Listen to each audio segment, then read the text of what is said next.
ഞാനും അജന്യയും കൂടി വടകര പോകട്ടോ വണ്ടി എടുത്ത്. നമുക്ക് രണ്ടാൾക്കും ഹൈവേ കൂടി വണ്ടി എടുക്കാൻ പേടിയാ. എന്തായാലും ഇയാൾ എൻ്റെ അങ്ങ് എത്തുമെന്ന് നോക്കാം. ബ്രേക്കും ഇല്ല കേട്ടോ. നമ്മൾ വർക്ക്ഷോപ്പിൽ വന്ന് ബ്രേക്കൊക്കെ ടൈറ്റ് ചെയ്താണേ. എന്തായാലും പോയിട്ട് വരാം. അങ്ങ് എത്തുമോ എന്തോ. അടുത്തടുത്ത് 2 ദിവസമായിട്ടോ നമ്മൾ പയ്യോളി ടു വടകര പോയി വരുന്നത്. രാവിലെ തന്നെ ലൈസൻസ് ഉണ്ടെങ്കിലും ഹൈവേ കൂടി വണ്ടി എടുക്കാൻ ഒരു പേടിയാണ് രണ്ടാക്കും. ഞാൻ പോകുന്നേരം അധികം കിങ്ങണീനെയാണ് വിളിക്കൽ. അതുപോലെ അജന്യക്ക് പേടിയായിട്ട് എന്നെയാണ് വിളിച്ചത്. അങ്ങനെ പഠിച്ചോനെ കാത്തോളിന്ന് പറഞ്ഞ് നമ്മൾ രണ്ടാളും പോവുക കേട്ടോ. ഞാൻ ദിവസവും വടകര പോയി വരുന്നതാണേ. അന്നേരമൊക്കെ ഞാൻ ബസ്സിലാണ് പോലെ. 18 റുപ്യ കൊടുത്താൽ നമുക്ക് സീറ്റുമ്പോൾ ചാരി ഇരുന്ന് പോയി വരാം. നമുക്കൊരു റിസ്ക്കില്ല. ഡ്രൈവർ നമ്മളെ കറക്റ്റ് ആ ലിങ്ക് റോഡിലവിടെ കൊണ്ടുവച്ചിറക്കും. ഇവളോട് ഞാൻ പറഞ്ഞതാട്ടെ നമുക്ക് ബസ്സിന് പോകാൻ നോക്കുമ്പോൾ ഓക്ക് വണ്ടി എടുത്ത് തന്നെ പോകണം. ഓക്കെന്താ ബാക്കിലിരുന്നാൽ പോലെ, ഞാനല്ലേ റിസ്ക് എടുക്കണ്ടേ.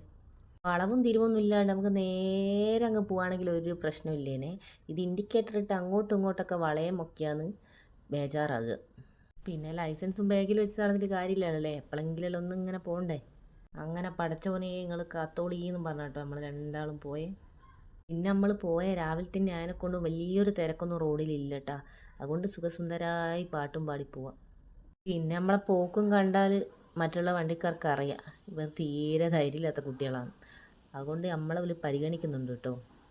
പിന്നെ ബാക്കിലിരുന്ന് ഇവള് എടുക്കേച്ചി അങ്ങോട്ട് എടുക്കേച്ചി ഇങ്ങോട്ട് എടുക്കേച്ചി എന്ന് നിർദ്ദേശം തരുന്നുണ്ടല്ലോ. അങ്ങനെ പോയി വന്ന് ഇനി ഇവളാട്ടെ വണ്ടി എടുക്കുക. ഹൈവേ മാത്രമേ പേടിയുള്ളൂ. ഈ റോഡ് പറക്കും തളിക പോലെ പറപ്പിക്കുക. ടൗണെന്നാ പേടിയുള്ളൂ.